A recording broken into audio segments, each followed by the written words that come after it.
Olá, aqui é a Helga, 14º capítulo e penúltimo da série dos Rothschild, de Andrew Hitchcock. 1991. Depois da invasão do Kuwait pelo Iraque, no dia 2 de agosto de 1990, os Estados Unidos e a Grã-Bretanha iniciaram, em 16 de janeiro de 1991, uma campanha de bombardeio aéreo de alvos no Iraque. No dia 24 de fevereiro de 1991, começou a campanha terrestre, que duraria 100 horas até 28 de fevereiro, quando ocorreu um crime de guerra horrendo, que consistiu no massacre de 150 mil soldados iraquianos com bombas de combustível. Esses iraquianos estavam fugindo em uma estrada movimentada do Kuwait para Basra. O presidente George Herbert Walker Bush, ou Bush pai, ordenou que as aeronaves militares e as unidades terrestres dos Estados Unidos matassem esses soldados que se renderam. Eles então foram jogados em valas comuns não marcadas no deserto, alguns ainda vivos. O presidente Bush então ordenou a cessação das hostilidades. Qual foi o significado desse massacre e de ter o presidente Bush declarado a guerra nesse dia? Bem, aquele era o dia em que, naquele ano, caiu o Dia de Purim, que é a data em que os judeus comemoram sua vitória sobre a antiga Babilônia, agora situada nas fronteiras do Iraque, e um dia em que os judeus são incentivados a vingar-se sangrentamente de seus inimigos. Naquele mesmo ano de 1991, na conferência de Bilderberg, entre os dias 6 e 9 de junho, em Baden-Baden, Alemanha, David Rockefeller, um Rothschild, fez a seguinte declaração, abre aspas, somos gratos ao Washington Post, ao New York Times, à Times Magazine e a outras grandes publicações cujos diretores participaram de nossas reuniões e respeitaram suas promessas de discrição por quase 40 anos. Seria impossível desenvolvermos nosso plano se tivéssemos sido expostos à luz da publicidade durante esses anos. Mas agora, o mundo está mais sofisticado e preparado para marchar em direção a um governo mundial. A soberania supranacional de uma elite intelectual e de banqueiros mundiais é certamente preferível à autodeterminação nacional praticada nos séculos passados. Fecha aspas. 1992. Em março, Paul A. Volcker, ex-presidente do Conselho da Reserva Federal, tornou-se presidente do Banco Europeu J. Rothschild Wolfson & Company. Stephen Bryan foi pego oferecendo documentos confidenciais a Israel em 1978 e passou a fazer parte do conselho do pró-Israel Jewish Institute for National Security Affairs, Instituto Judaico-Israelense de Assuntos de Segurança Nacional, enquanto continuava como consultor pago com uma Security Clearance, habilitação de segurança, nas exportações de tecnologia americana sensível.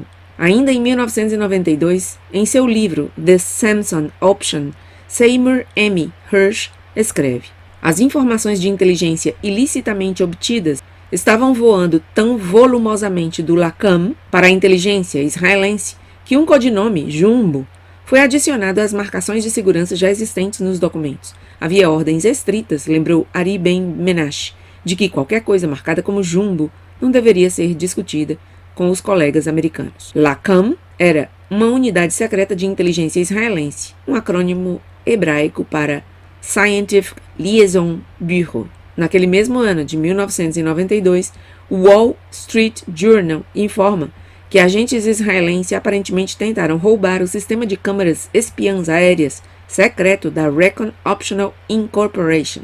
No dia 16 de setembro, a Libra britânica colapsa quando especuladores de moeda liderados pelo agente dos Rothschild, o judeu Ashkenazi George Soros, tomam libras emprestadas e vendem-nas por marcos alemães na expectativa de poder reembolsar o empréstimo em moeda desvalorizada e embolsar a diferença. Isso faz com que o ministro de Economia britânico, Norman Lamont, anuncie um aumento nas taxas de juros de 5% em um dia e, como resultado, levou a Grã-Bretanha a uma recessão que durou muitos anos, quando um grande número de empresas faliu e provocou-se um colapso no mercado imobiliário. Isso caiu como uma luva para os Rothschild, depois que tinham privatizado os ativos estatais da Grã-Bretanha durante a década de 1980 e elevado os preços das ações. Colapsaram então os mercados para poder comprá-los por centavos por libra.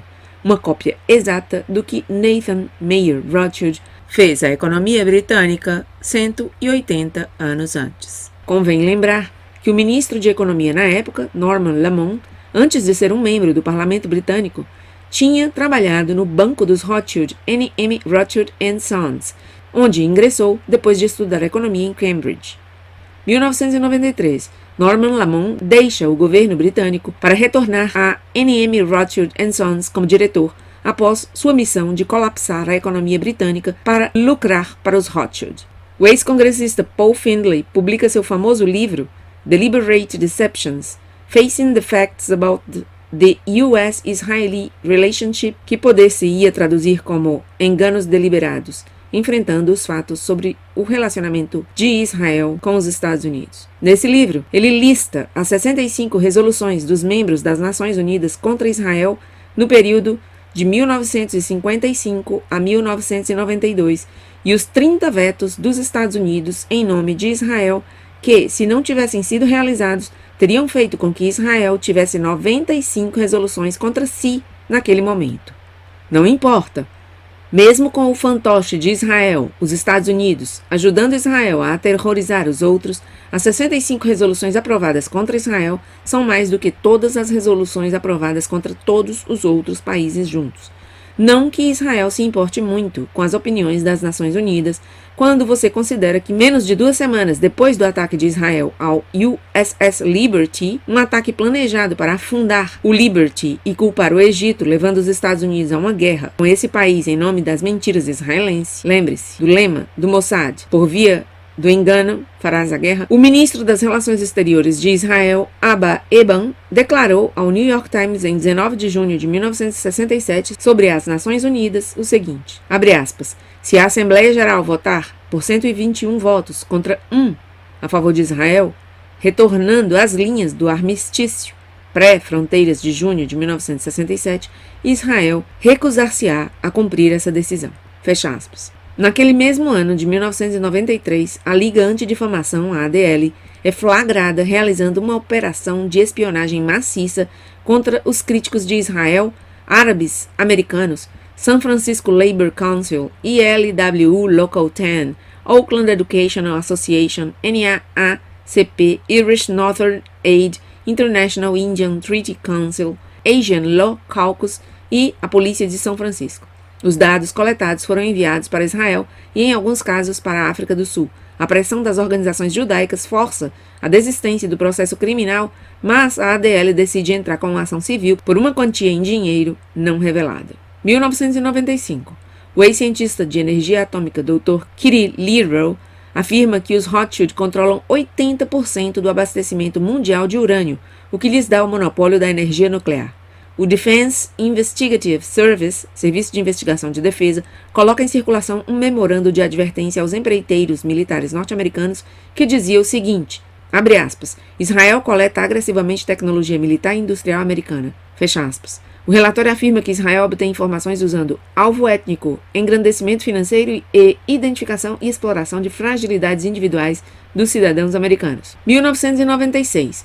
Um relatório do General Accounting Office intitulado Defense Industrial Security, Weaknesses in U.S. Security Arrangements with Foreign-Owned Defense Contractors, algo assim como segurança industrial de defesa, debilidades ou fraquezas nos acordos de segurança dos Estados Unidos com os contratantes de defesa de propriedade estrangeira.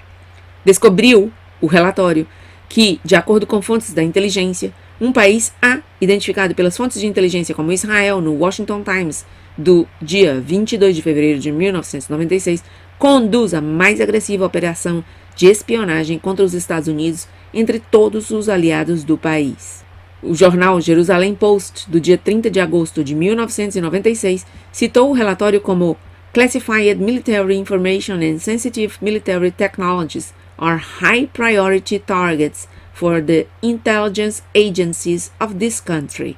Informações militares classificadas e tecnologias militares sensíveis são alvos de alta prioridade para as agências de inteligência desse país. O relatório descrevia uma operação de espionagem executada por uma organização de inteligência responsável pela coleta de informação científica e tecnológica que Israel pagou a um funcionário do governo dos Estados Unidos para obter documentos classificados da inteligência militar. O relatório de Washington sobre assuntos do Oriente Médio, Sean L. Twing, de abril de 1996, fez uma referência à prisão em 1985 de Jonathan Pollard, analista de inteligência naval civil dos Estados Unidos, que forneceu à agência de espionagem de Israel, LACAM, aproximadamente 800 mil páginas de informações secretas dos Estados Unidos. O relatório do GAO também referiu que vários cidadãos de Israel foram capturados nos Estados Unidos quando roubavam tecnologia sensível usada na fabricação de tubos para armas de artilharia.